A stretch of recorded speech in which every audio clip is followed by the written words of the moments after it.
بڑھاپا بھی نہ ہوگا موت جس دم آ گئی وَأَنْ مَالِهِ مِنْ أَيْنَ اِقْتَسَبَهُ وَفِيمَا أَنْفَقَهُ۔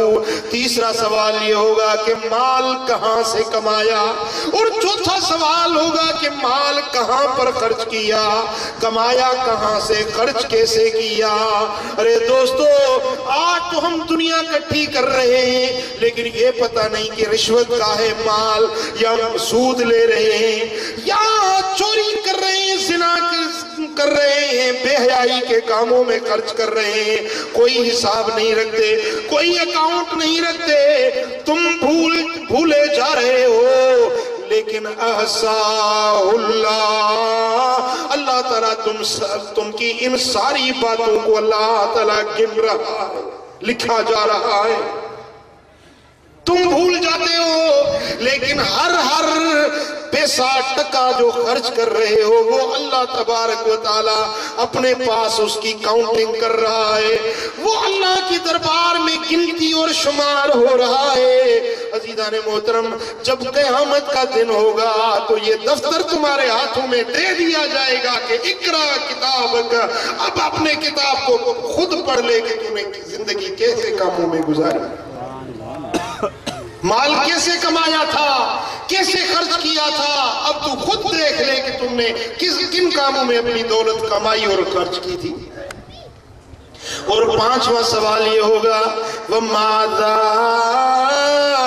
عَمِلَ فِيمَا عَلِمَ، جو علم پڑھا تھا، جو کتابیں پڑھی تھی، جو تو نے علم کی باتیں سنی تھی، جو تو نے علماء کی محفل میں جا کر، اللہ والوں کی محفل میں جا کر تو نے جو کچھ سنا تھا، وہ جو تجھے علم حاصل ہوا تھا، وہ بے خبر تھا پہلے، لیکن مجلس میں بیٹھ کر باخبر بن گیا، پہلے جاہل تھا، پھر اس چیز کا عالم ہو کر لوٹا، اب بتا ان باتوں پر تو عمل کرتا تھا یا نہیں۔ عزیزان محترم، یہ پانچواں سوال ہوگا کہ ماذا عمل فیما علم، جو کچھ تو نے جانا، پھر وہ تقریر کے ذریعے یا تحریر کے ذریعے یا سماعت کے ذریعے جو کچھ تو نے جانا اس پر عمل بھی کیا تھا یا نہیں۔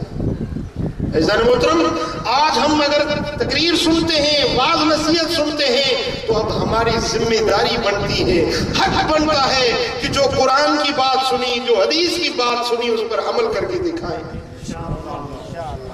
دوستان محترم، تو آج کا یہ سبق ہے، آپ کو یاد رکھنا ہے کہ اپنی زندگی کا قدر کرو، اپنی زندگی کو اچھے کاموں میں گزارو، برائیوں سے بچ جاؤ، اپنے لمحات کو نیکی میں گزارو، بدی سے بچاؤ، اپنے دنوں کو، اپنی راتوں کو گناہوں سے بچاؤ، نیکیوں میں سے مصروف ہو جاؤ۔ دوستان محترم، اپنی زندگی کے لمحات جو کچھ بھی میسر ہیں، جو کچھ بھی زندگی باقی بچی ہے، ان کو اچھائی کے کاموں میں استعمال کرنا۔ کیا یہ بات قبول ہے؟ جی؟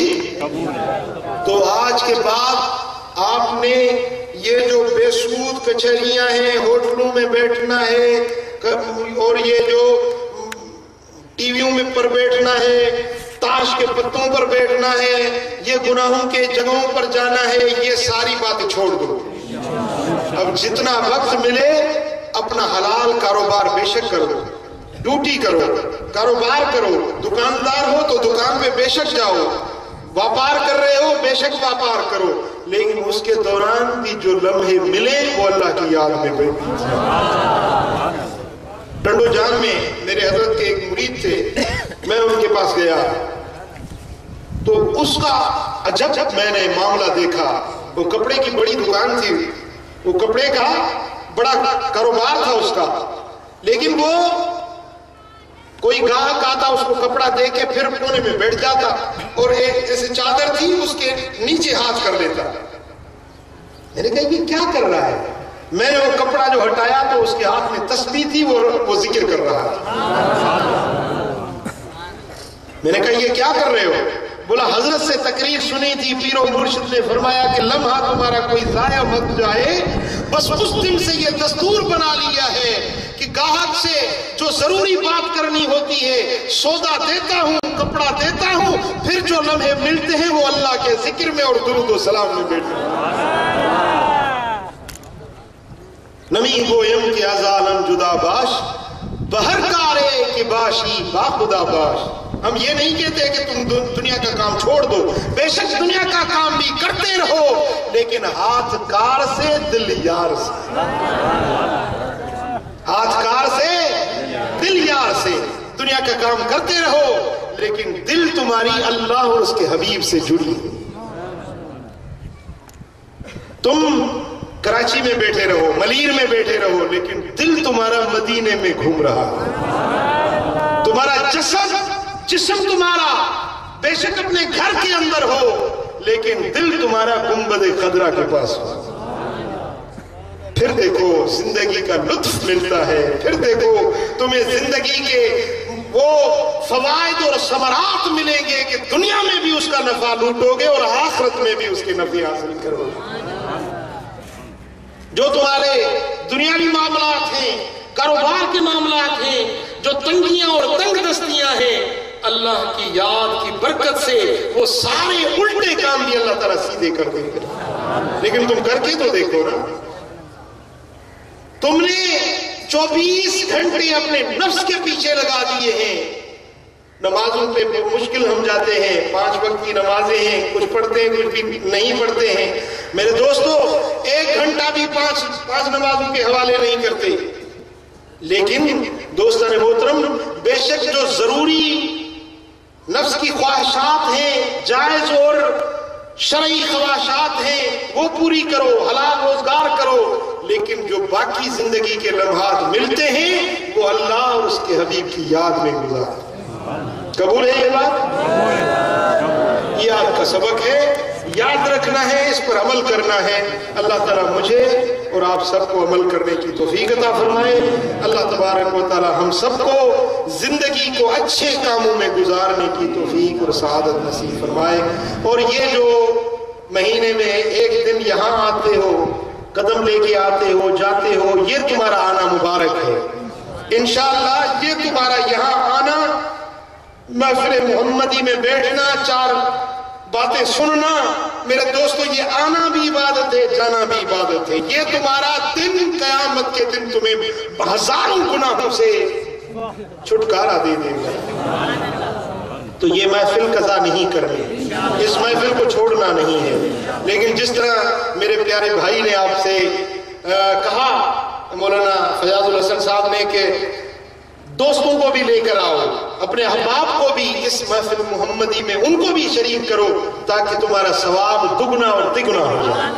اللہ تعالی ہم سب کو عمل کرنے کی توفیق عطا فرمائے.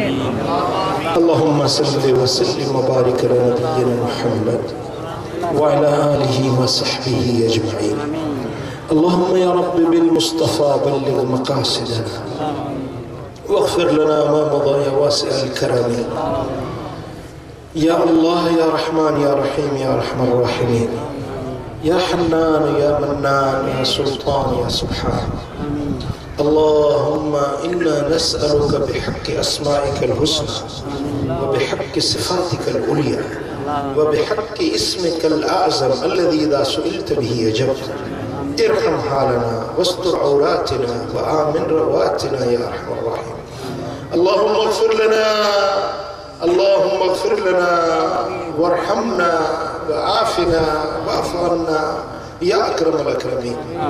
اللهم إنا نسألك إيمانا كاملا ويقينا صادقا ورزقا واسعا وقلبا خاشعا ولسانا ذاكرا، توبة نصوحا، توبة قبل الموت، راحة عند الموت، رحمة ومغفرة بعد الموت، والعفو عند الحساب، والعفو عند الحساب، والفوز بالجنة والنجاة من النار.